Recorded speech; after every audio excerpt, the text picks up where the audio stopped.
sir. Love that music. Thank you for the intro music. You guys are great. How you doing? Where's your tuxedo? No tux. It was all tuxedos for guests today. Really? Yeah, you missed the memo. Sorry. Yeah, when I have an event that I have to go in a tux, I just have to go rent one. I don't own one. I don't know. I don't own a tie.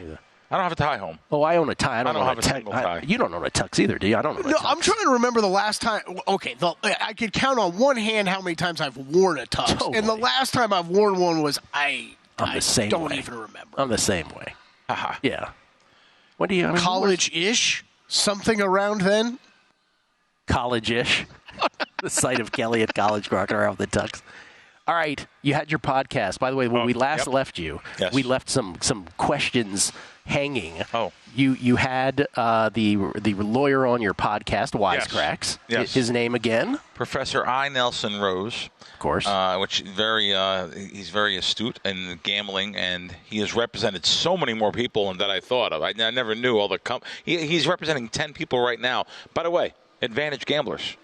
Advantage gamblers and a couple non-advantage gamblers.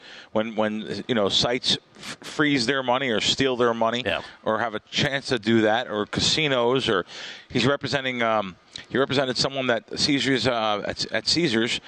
He won a $1.1 million jackpot, and the casino's not paying him because he's 19, which. They kept the money, so I don't know how he's going to win that. But because here's the thing with someone as esteemed as I. Nelson Rose, Professor I. Nelson Rose, is that when you're at that level of attorney, you are very deliberate on which cases you choose because you have that luxury. Yes. So he's probably in his head doing his probability of winning case. Calculus in his head before he says he'll commit to it. So that obviously when he thinks he's going to win. And he has represented and has been consulted for people that we actually know. Well, we'll talk about that off air.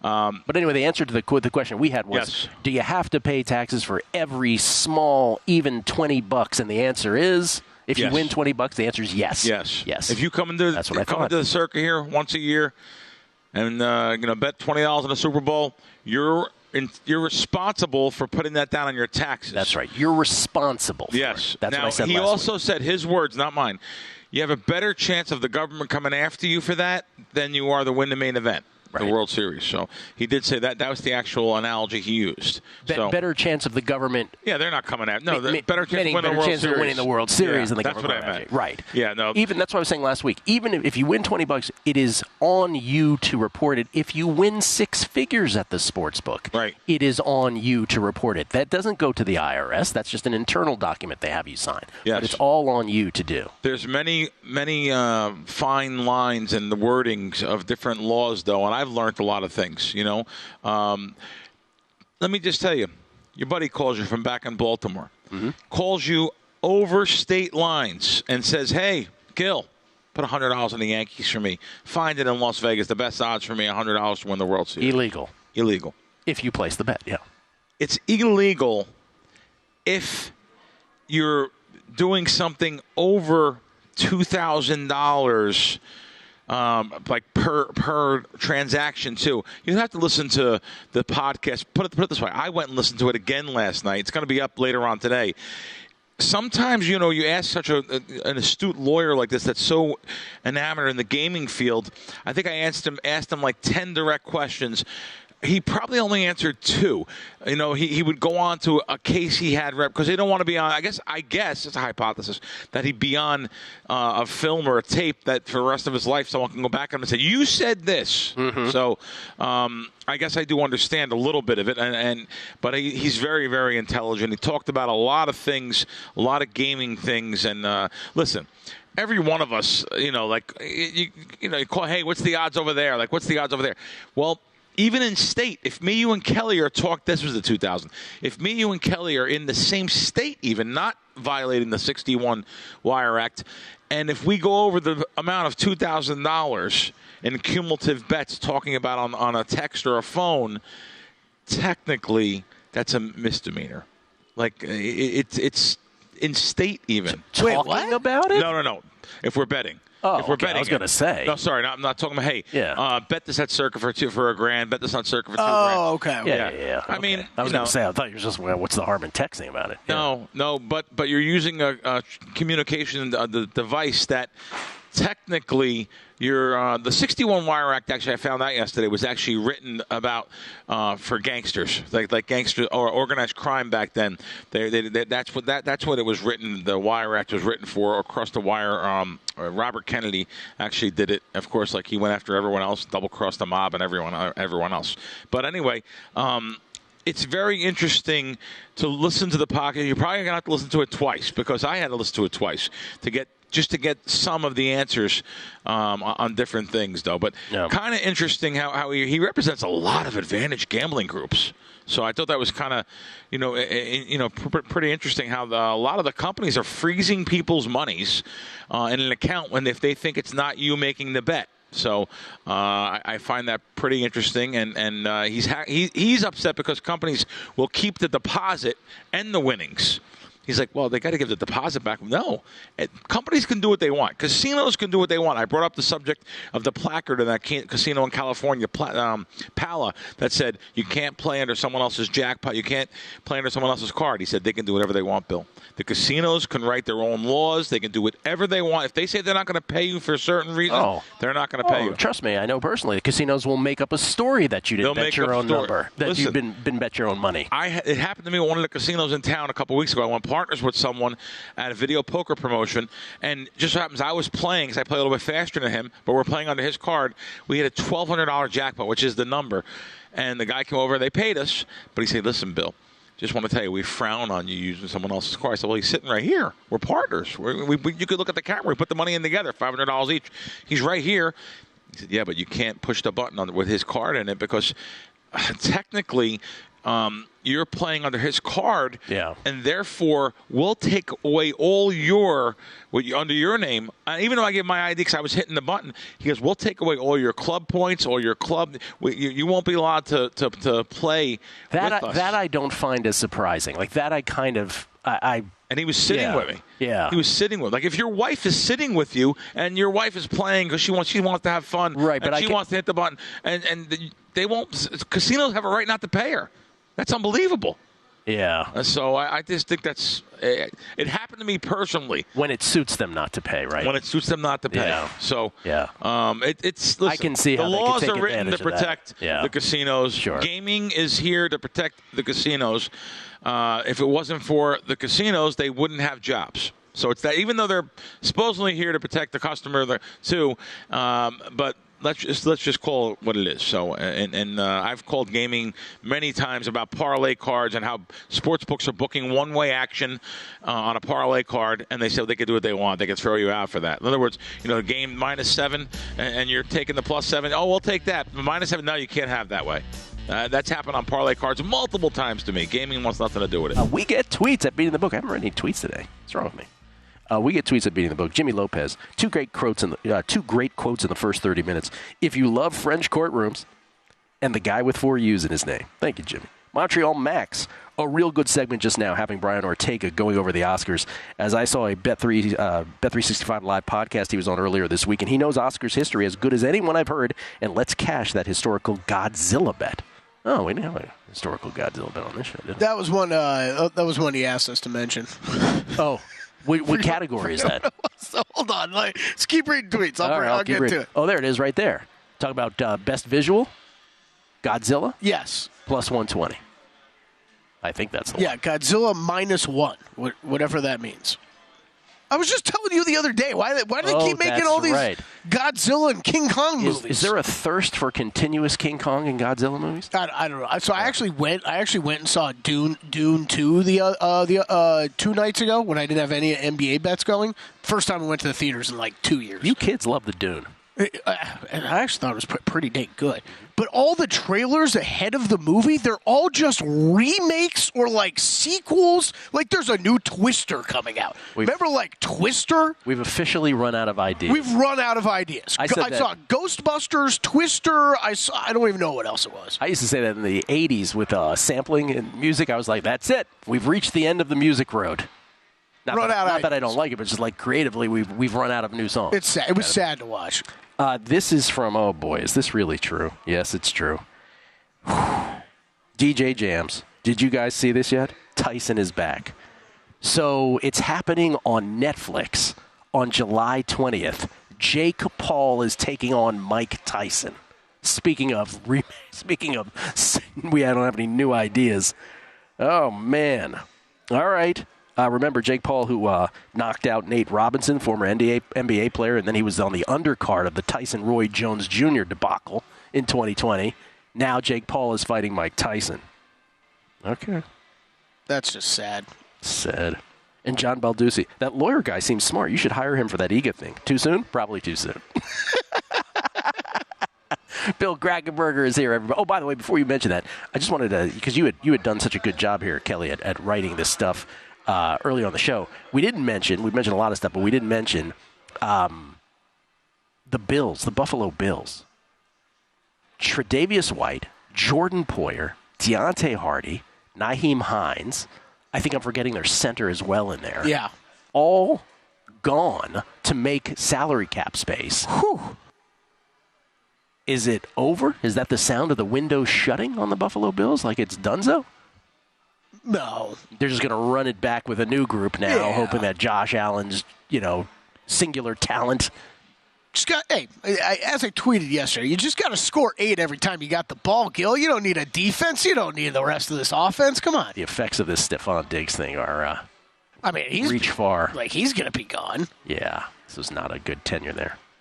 And then in hoops last night, we were mentioning LeBron's injury. We were talking about Cat's injury. Warriors follow up there, just getting blasted by the Celtics by destroying the Bucks last night.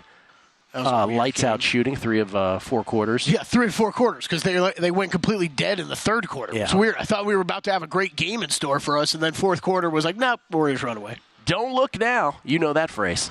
But the Warriors are looking pretty good.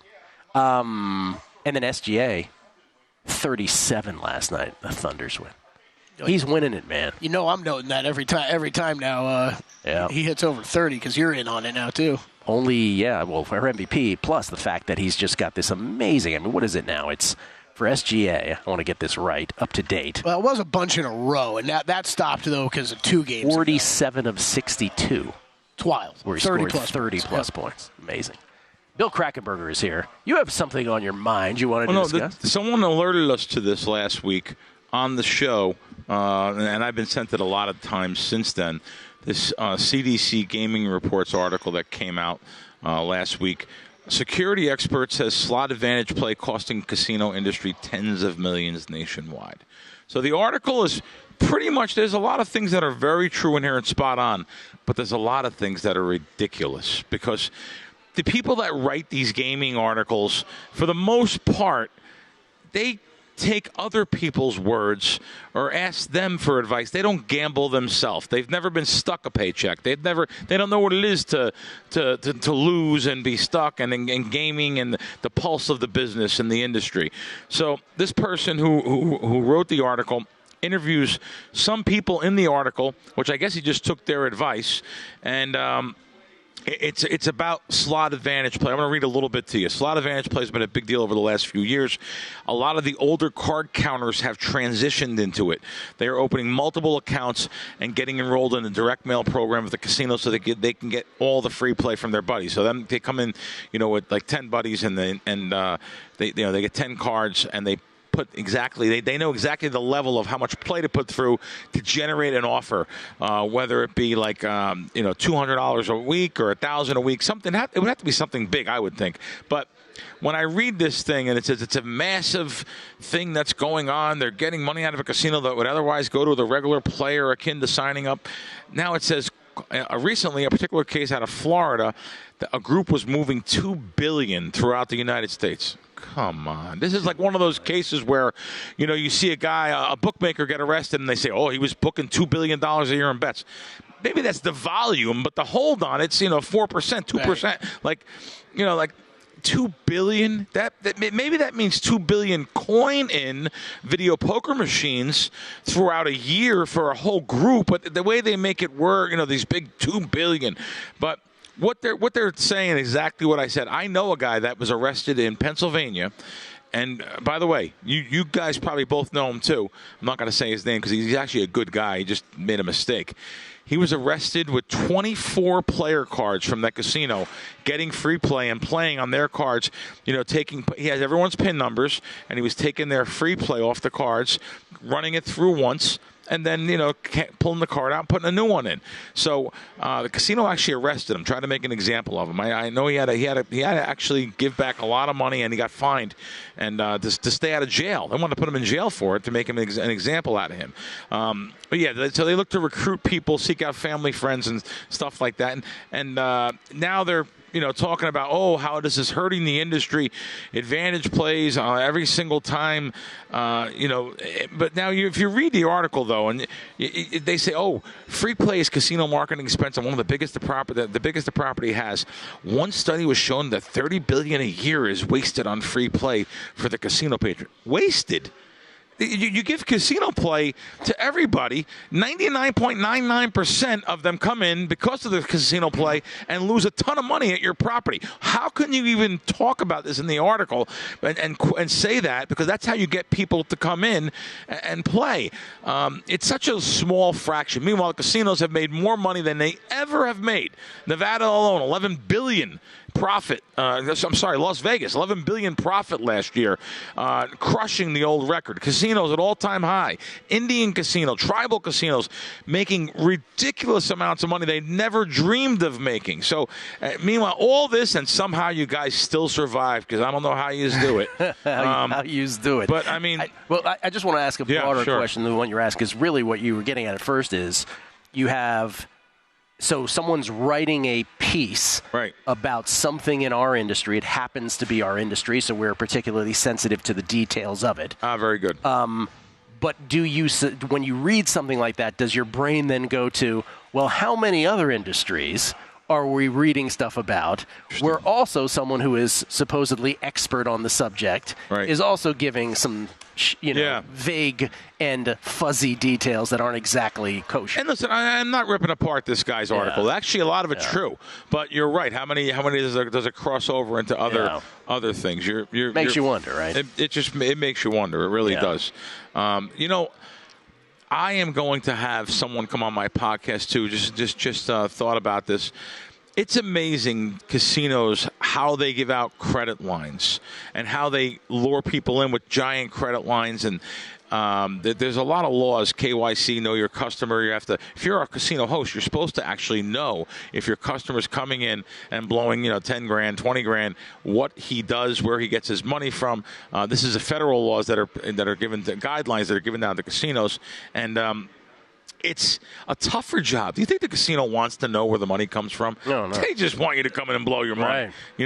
So, they don't want to know that. But I want to tell you something. It's amazing. Like, I'll use myself as an example. 20 years ago, I come into the Golden Nugget down here downtown. More than that, about 2012. 2002, I mean. So 21 years ago. And I had some buddies in the casino, and I had the casino host give me a credit line for $25,000. I didn't have a job. Like I got a credit line. Now, all you have to do is take that credit line, play it back and forth, pay them, and now you can go to other casinos and say, well, I have a credit at the Golden Nugget. You guys want to give me the same line? At one time, I had $1 million in credit at all these different casinos. I didn't have a job. I filed professional gambler.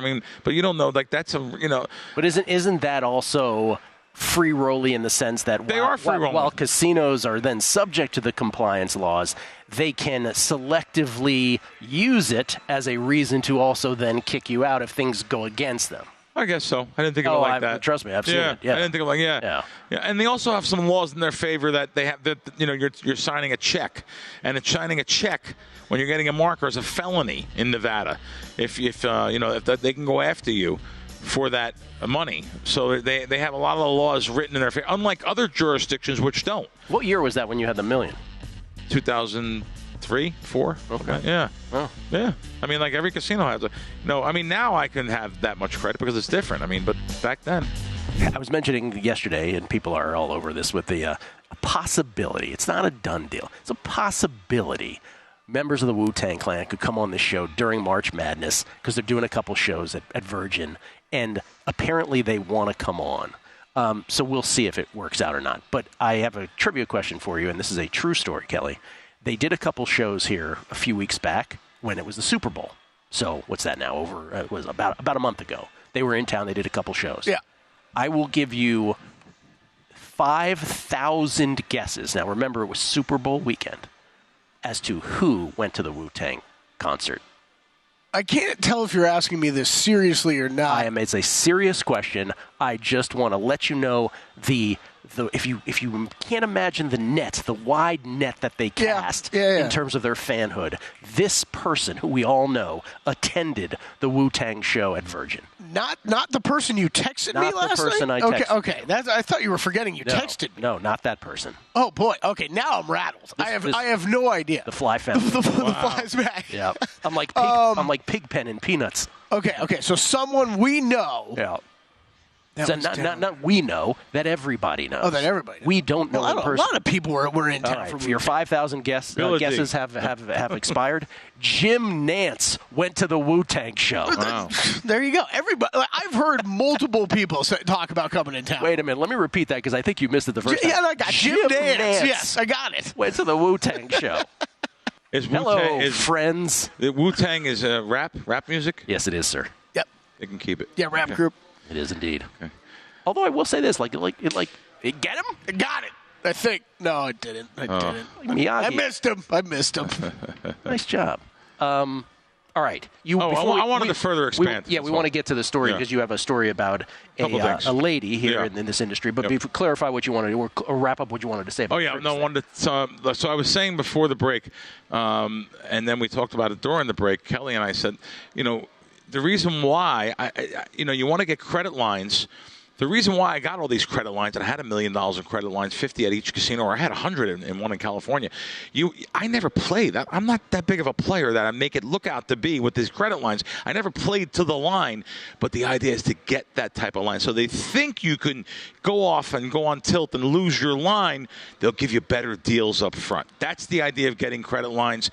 You get a credit line, they say, oh, wow, this guy's coming in. He's a $50,000 player. You can lose that kind. But I'm not going to lose that type of money. But I'll go into it and take a 10,000 marker. There's places you can go in and take the whole 50 up front and say, wow, this guy must be a player. He's taking the whole 50, So, but you get better deals, walk-in money, free play, player chips, pitch till you lose chips, maybe RFB. I was never big into the rooms. Just give me a regular room. I don't want no big fancy room. I'm coming here alone. Why have a comp hit your account for $500 a night for the room. Just give me regular. I just want the bonus deal. I want the money up front. That's the big thing. So that's the reason why to get these type of credit lines. And still I do have credit lines, but I don't do as much as I used to do years ago. They were much more easily. It was much more easy to attain for great deals. Now this brings me to this girl I may have mentioned on this show. I get a call from a guy in the Bahamas. That's a big executive in the Bahamas. He knew who I was. He calls me and says, hey, can I have one of my players talk to you about something? I said, sure. So sure enough, they call on a three-way, introduces herself, and she says, hi, Mr. Krackomberger. Yes, I have a problem, but I want to know if you can help me. Should I file as a professional gambler or not? Or is there really good gaming attorneys not gaming attorneys, gaming accountants that you can refer me to? And I have won $2.7 million playing blackjack over the last year. And automatically the wheels start turning. Wow, this female won $2.7 million playing blackjack. Automatically, I think that I want to speak to her. Because I want to see if she. Let me tell you something. Sure. Some of the best advantage card player blackjack people are females. They're great. They're great at getting away with things longer. And I'm talking about hole carding or ace sequencing, doing something like that. So I'm thinking, wow, the edge sorting story. Sure, yeah, something like that. No. So I'm thinking, wow, let me see. I like to see what this girl did. To be honest with you, and sure enough, no, she won on the square. She won on the square. She bets big though. She's betting $25,000. They were letting her bet $50,000, $40,000, 20 on two hands, so $40,000 a hand. They were letting her bet a lot too. So she just ran well. Some casinos threw her out. By the way, She doesn't even play basic strategy. She just plays hunches, and she doesn't even know she does not know the strategy. Oh my God! Ace-7 against 10, she stays. Like she doesn't know the strategy of blackjack. She's just running good. She just ran good. Yeah. So I know the party's going to be over sooner or later. I mean, she's just the house edge is way in the house edge, especially if you're not playing basic strategy. You're going to go above 2%. So now I get to talk to her. I sent her to somebody in California, a great gaming accountant. Does some great work for her, and my own advice to her was, I would say, wait a minute, you have a mortgage? Yeah, pay your mortgage. Pay your mortgage off. By the way, she only owed $300,000. Pay your mortgage off with that money. You should pay your parents anything your parents owe. I had her pay her car payments for. I was just advising her. I wasn't charging anything. I said, listen, you should pay you said your dad has car payments. Pay his car off. Pay $20,000. Pay his car. Take all the money you could take and pay it off. I didn't want to insult her and tell her because you're going to lose it all back, but that's what I was thinking. So I was just trying to help my buddy who's a big vice president over in the Bahamas. So he was. He's not there anymore. But so what do you think happens? Of course, in the end. I finally get to meet you because I'm coming out to Vegas. I'm not allowed to play at Casino A, B, and C. I was like, what? You're not allowed to play? I said, I got to meet you. You're doing something you don't want to say over the phone. And she wasn't. No, she absolutely was. I actually watched her in Atlantic City. I watched her here, and she wasn't doing anything. And she was just flat betting, which that means $25,000 a hand. I watched her flat bet. Never, ever raised or lowered her bet. I was like, wow. I've never usually don't see people do that. Usually they'll bet 3 and go to 5, and they'll have a negative progression or some kind of system. They'll have their own system, by the way. All the systems lose. But yeah, systems. No, they're in the end. My buddy and his negative progression system is the most annoying thing to listen to ever. Everyone has everything's systems. a system. I said your whole life is a system. You know what? That's great. Your whole life's a system. In the end, when you have these systems, in the end, when it's all over, you just have the system left. So wait. So what I'm curious about is, so you conveyed to her that the party was going to end at some point. Nicely. I don't know her yet. Did she accept that? Yeah, she paid her house off. She paid her $300,000 house. She paid her father's car payments off. Good for her. And she paid her mortgage off. And sure enough, what happens?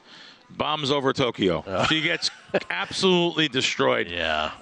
Lake Tahoe loses $1 million in Lake Tahoe on one trip. Loses $1 million in Atlantic City. Goes and not only that, now she still has these giant credit lines. And $1 million here, $1 million there, Kelley. All of a sudden, it's pretty good money. That starts to add up after a while. Scarface. I'll make $1 million here, $1 million there. And but yeah, she loses all her money. And I'm actually with her once, and I'm telling her, I'll admit it now. I said, listen, let's go in. You have this great image that you're giving off. Start out with $5,000 a bet. Yeah. I never told the story of one of my hands. I never told this story. No, I don't think so. I said, listen, let's go into Harris. I don't want anything. Let's go into oh God, I wish I didn't say the casino. Oh well. We go into the casino, and no one's listening. Bill. Sure enough, I said, listen, when my hands are on the table, you can bet your $25,000. When my hands are off the table, just bet a minimum $5,000. She said, I don't bet $5,000. I said, I really never bet that little. Oh. I said, well, do you want to win or you want to have fun? You're losing money now. Now you lost back $2 million. He goes, all right, I'll try it. Let's do it. Yeah, Bill. So sure enough, hands on the table. She's betting 25. Hands off the table. She's betting 25. She couldn't stop. She kept on looking at me like she wanted to cry. So now when it's all over and she loses $500 that particular trip, she says to me, I know, Bill. You're mad at me. I'm sorry. I said, I'm not mad at you. No, you do. You wanted your money. But I understand. It's just ego. Yeah. It's everything. Well, sure enough, now it comes out. This lady owes millions of dollars now to casinos. Can't pay. She makes $140,000 a year. That's her job. How can casinos give her $1 million credit line, 500,000 TTO, which is this trip only? You can't give someone $1 million. How these dirty, rotten casinos give this lady millions of dollars in credit? It's predatory. She makes $140,000. Yeah. I mean, and I feel terrible for her. They're going after her livelihood, her family. I mean, her house, which they can't get, but. Anyway, one of these days she's going to come out after it's all done and over and talk about it. So she told me. That would be fascinating. Yes. Bring her on. Stringfellow Hawk. This is for you, Billy. Sports Wagering goes live here in North Carolina next Tuesday. In addition to betting 3-1 for a free bet, any other advice to take advantage of promo? Fantastic question. I was going to read it too. I hate to say it like this, but you have to make your account look a little square. I mean, most people, will, but the people listening to this show, are pretty astute, pretty smart in sports betting. So, what I mean by that is, when a Sunday comes along, NFL season, you don't want to have no action because you don't bet NFL sides or something like myself. They're very rare. I mean, last year I did bet a couple, but you want to, even if you're middling for a negative EV bet. So even if you're laying 4, take 4.5 with another site, just to make it look like, hey, well, this guy does bet NFL on Sundays too. He's not betting us. So I will try to make my accounts in general look square. You never not want to give them action on NFL Sunday, but yet you want to bet, Towson State or whatever. You want to bet these little smaller schools, like I said on Action Maine on Saturday, and you want to pound them on some obscure bets and props and stuff. And then Sunday comes and you give them no bets at all because they look at your whole account before they start limiting you. And if you're not betting on Sunday, NFL Sunday, you're probably going to be thrown out or limited to a small amount. And that goes for every place. I mean, that's wherever you're betting. So that's one thing. Also, it's not a bad idea for you, like you and your wife, both to sign up. Take advantage of the bonuses. It's in the house, and both of you guys are playing. Not a bad idea just for both of you to do it. Don't start doing it with cousins, uncles, and aunts because you see how these places have things in their favor. They can freeze your money. So I got a question for you. We oftentimes joke here. We're actually not joking really, but we do quip about, our apps aren't nearly as streamlined here in the state of Nevada as they are elsewhere, if places even have apps. But we just got a new one here in town. And, you used to be able to go up to the counter, bet a pretty good amount of money on certain things. Now with the app, first of all, for some of us, it was very difficult actually getting registered on the app. That was the first thing. Yep. But once you're on there, okay, there's several things going on. One, there are things on the app that don't exist in brick and mortar. Yes. And they keep saying, oh, no, that's going to change. It's going to be the same. It's going to be the same. And I said, well, I'm not sure I believe you because let's just take tennis. Right. You're the one, like some shops have every tennis match that's going on. Some have none. This place, I'm talking about former sponsor of the show, MGM here, right? This place, they have partial matches. And I will say that and I go, so what's the explanation that you only have partial matches? You either have all of them or you have none of them, right? They're picking and choosing. So because that was pre-new app, I don't know that I believe you that everything that's going to be brick and mortar. I was told MGM's going to have everything on the app here. They say they will, but it's not the case. Oh, wow, I didn't know that. So far, not the case. Okay. The bigger problem, and this, I guess, is your experience on the East Coast, so you're going to have a different perspective on this, because on the East Coast, I guess you do have to jump through a couple hoops to get a withdrawal. Yes. Everywhere. Here we are used to, not in Nevada, right? Here we're used to, money here, we'll just take it out. It's very simple. Not on this one. And so and now let me see, Kelley, if you agree, this is a bit of a culture shock for us, the fact that you got to jump through a couple hoops on this. A bit of a culture shock. You mean that one night I met you for dinner and I was so confused why I couldn't get money out of an MGM sportsbook? So the question becomes, in the end, was this a good development or was this a bad development? As you could see yesterday, this is a transaction history at one of the sports books.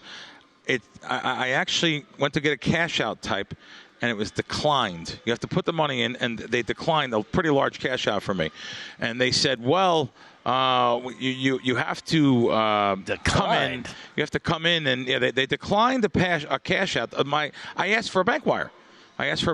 Oh, yeah. And I didn't want to carry that much money out of it. So I asked for a bank wire, and they declined it. Now they said, can you come in and give your ID? I said, well, can I just photo my ID? So I have to go in, give my ID, and show them it's me. But so there's some hoops. Yes, and then there's an email situation where you wait 10 hours sometimes for it. Yeah, 10 hours. In New Jersey, I had to wait 3 days. Okay, so that's why I wanted your East Coast 3 days. So that's the thing. For us, 10 hours is egregious.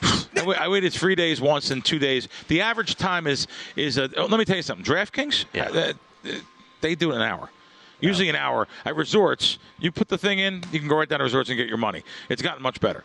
But there was a company there in town where I had to wait 3 days. It's still a full day. But this is the serious question I want to ask Kelley, because Kelley's had this experience too. Does the net effect of this threaten you even bothering wanting to play there at all? No, it doesn't. I think it is just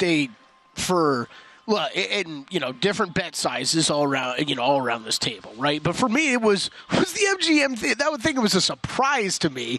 But the ability for me to easily withdraw whatever I want out of my account directly into a bank account, fine. That's great. I just didn't know that was the only way you could do it now, because in the past it's just very odd being in Vegas, walking through an entire casino, and then going up to a sports book and be like, hey, I'd like to withdraw this money from my account, please. And then be like, we can't give you that cash. Can't do that. It's just odd in Vegas in a casino to run into that. You're right. It is odd. You're right, because we're used to just going to the counter and getting our money. Right. I use it like ATMs around this town, right? Like, I don't have to pay an ATM fee. I need cash. I'm in whatever sports book where I know I have an account. Let me go pull out $500 for the night or whatever I need for the night, right?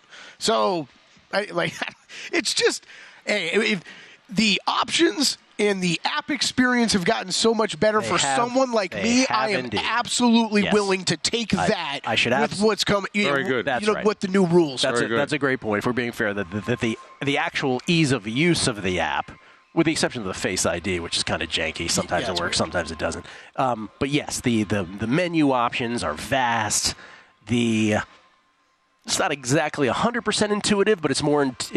We'll make the trade-off. As you said, we'll make the trade-off for more options, which I think, by the way, most people, right? If you take the average gambler, right? This is why, like the Too Cool for School shop, sometimes they overrate how much the average bettor cares that you're the sharp shop. No, the average bettor just wants to bet stuff. Yeah.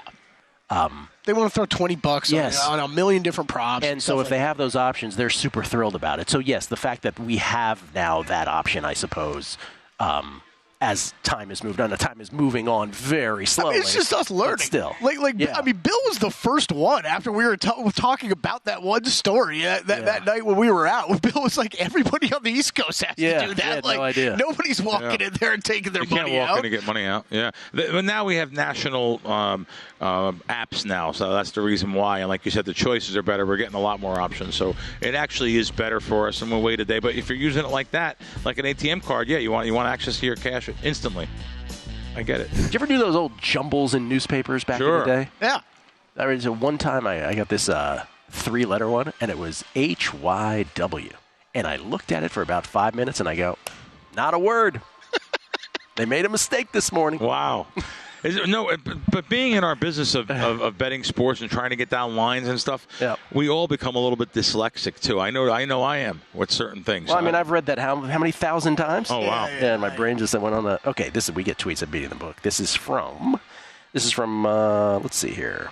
Jesse Welch. Man, I just absolutely love the topics that come up on Unscripted with the Crack Man. Keep it up, fellas. Thank you. Corbin. Oh, very nice. We really are grasping for straws at media now, and it's really sad when you think about how far we have come in movies and shows. Every single big movie this year is a remake or another movie in a series. They just don't make them like they used to. I hit a sensitive spot with that thing. It did piss me off sitting in the theater watching that. I was like, oh my. I mean, first of all, it was the 30 minutes of stuff, like whatever the start time is of the movie. Oh, the previews. I'm like, this has been going for 30 minutes and the movie hasn't started yet. One man. Wow. Well, no, it's one man remade from Mad Max movie does this. One man attacks tornadoes in the upcoming Twisters movie.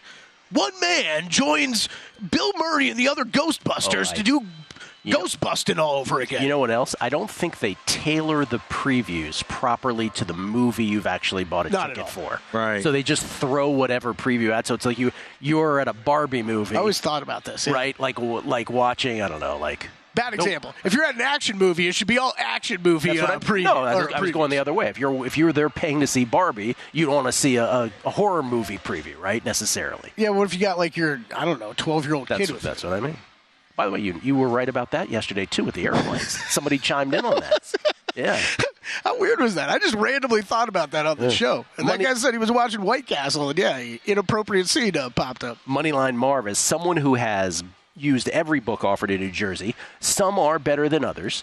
The big three offer instant withdrawal to your linked debit card, but even cash pickup has gotten better. It has. That's good. Yeah. Because it was 3 days at one time and it's funny. I'll just say it was FanDuel. So FanDuel made you go over to the Golden Nugget. You couldn't even get it from the FanDuel location, which they had in Atlantic City at Bally's. You couldn't go to Bally's to get the FanDuel money. They had to go to the Golden Nugget. That was the pickup and that was actually the pay to put money in your account and take money out was at the Golden Nugget. FanDuel has since pulled their retail operation out of Atlantic City. Shockingly, they have no location now. They want all the info on the app, all the bets on the app. So now you still have to go to Golden Nugget. But I know it was down to next day or even 2 days, but next day. But if you're only in Atlantic City for a day, how can you stay an extra day just to get the money out? Like, it's not like a tourist destination like Vegas where you stay for 5 days, 4 days. And so, and by the way, it's not just them. So I'm just mentioning that, but it wasn't just them. It was all of the apps at one time. And like I said, DraftKings has it down to an hour now, which is good. You're in the casino anyway. You request it on the app. Go to the cage and DraftKings and pick it up. Your money's ready. I'd send you an email. But nothing like here where you just go, I can walk up to the counter right behind me and say, give me $1,000 out of my account, and they get your ID and take $1,000, debit it out of your account and hand you the $1,000 and you're off in a matter of seconds. And we're used to that. So, yeah. But if once we get these new type of apps, the Caesars nationwide app, the MGM nationwide app, you're going to have to, I guess, conform to their rules and nationwide rules. So it's these things happen. Listen, we've been in worse spots. It's not that big of a deal. Yeah. We've been in worse spots. First world problems. Yeah, first world problems For sure. Yeah. It's just one of those things also where you wonder, when sports betting became legalized in 2018 with PASPA being ruled unconstitutional, I remember just, again, what were our thoughts then? Like, how do we think this is going to go? And obviously some of those things have come true. A lot have not. A lot have gone in directions we couldn't have conceived. But I think about every little, and not just in terms of withdrawal, but just in terms of ease of use of apps or betting options or whatever thing you can think of when it comes to the sports betting legalized experience. And to have that same exercise now, 5.5 years later, if we projected 5.5 years forward, I wouldn't even hazard a guess because the wheels move so slowly that my expectations of any huge development simply aren't there anymore. If that makes sense. Yeah.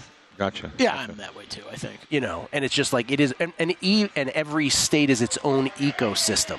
And I think that's also being in the ecosystem we're in, as we always joke, when Nevada gets legalized sports betting, oh boy, this is going to be a great place to live, right? It's just its own ecosystem. So they're not encumbered by competition from how other states do it. They're only competing with each other, and so there's no incentive to really move the ball downfield. I'm actually usually I would go back to the East Coast a lot. I only went back once or twice this whole season, and I went for events. And then I went to the casino. I went for events around like my buddy Teddy's charity event. I went for a different thing, a wedding.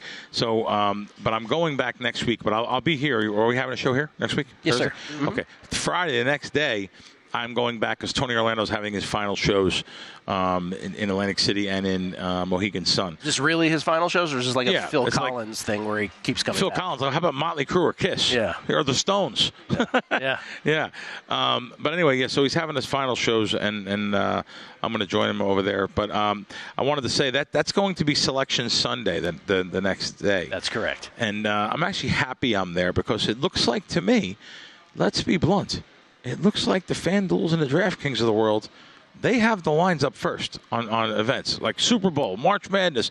But it's up as the bracket is being announced. As the bracket, but there was a time here where Chris Andrews had those lines up first at South Point, and he had shows where he let people bet first. So I'm finding it interesting. I really wish that we'd have it where all the sports books can kind of come up together. But they're a little bit safe. Even Circa. Circa does not come up with lines first. They're pretty safe on watching someone else come up with lines first. And I just wish it was here that I wouldn't have to go somewhere else. I'm going to try to beat some lines since I'm back there anyway on that Sunday. You always talk about how you bet traditionally you bet mostly at the beginning of college basketball season. Yes. So that by the time that March Madness rolls around, correct, you're betting very little. But yeah. this first round you will bet. First round I always like to bet. Yeah, first round, even second round, I bet a lot of those first halves. I like betting some. I bet some of the ugly teams. Well, I say ugly. They're in the finals. They're in the dance, so they're not ugly. But I like to bet some of those big team against some of the big name teams getting double digits in the first half. Yeah. When they're kind of just feeling they're happy to be there and excited, and then of course the talent usually shows by second half and they blow them away. But at least you could stay in the first. So I just think that's pretty interesting. That What other NCAA things? You don't do brackets. You're not a bracket guy, are you? I'm not a bracket guy unless they make me fill one out. Now I'm doing some Fox shows starting that Sunday again. I'm back on Fox Sunday mornings, and so I'm sure they're going to have me do something like that, which I would do to have some fun. But there's just so many people that know so much more about bracketology than me. I mean, there's just so much more involved, and it's time consuming, right, to fill out brackets more than one, to fill out multiple brackets and try to win. DraftKings does have a national bracket contest, so there are, Yeah. Now, if it's an overlay, I'm interested right away. Right. Which, if they guarantee it, now DraftKings may. DraftKings has been known. DraftKings has given a lot more money away than a lot of other places. I'll just tell you, guaranteeing things that didn't get the guarantees when certain things went wrong, they still gave the money out. They have been very good at a lot of those type of things. So if they have guarantees, it might be something to look at when I'm back there. Do you have any futures in your account? Do you ever bet futures to win the title, to get to a Final Four? You ever have any? You know what? Maybe some money line, rolling money lines might be interesting. Do you actually execute that, or do you just say it out loud? I have executed it in the past. Oh, yes. We were asking this the other day. One thing about me, I'm never going to tell someone to bet something that I don't bet. No, I'm not suggesting that. What I'm saying is, I brought this up with Will the other day. So we always say, to try to say the smart thing, right? Sure. Oh, well, you might not want to bet this future. You might want to instead do a money line rollover because it's going to be that much more profitable. My question to you, as I asked the other day, was, what percentage of people do you think actually execute that, even when they hear that? That give it out in media? Not in media. Well, they give it out in media, or just general in life, like the people who are listening. What percentage? I think of people? more people that are at home. This is how bad it is. I think more people at home execute it than the people that are giving out that advice to execute it. And so that's what I really believe. That may very well be true as well. Yeah, that's the business we're in. It's the business we've chosen, Hyman. Bill Krackomberger, everybody.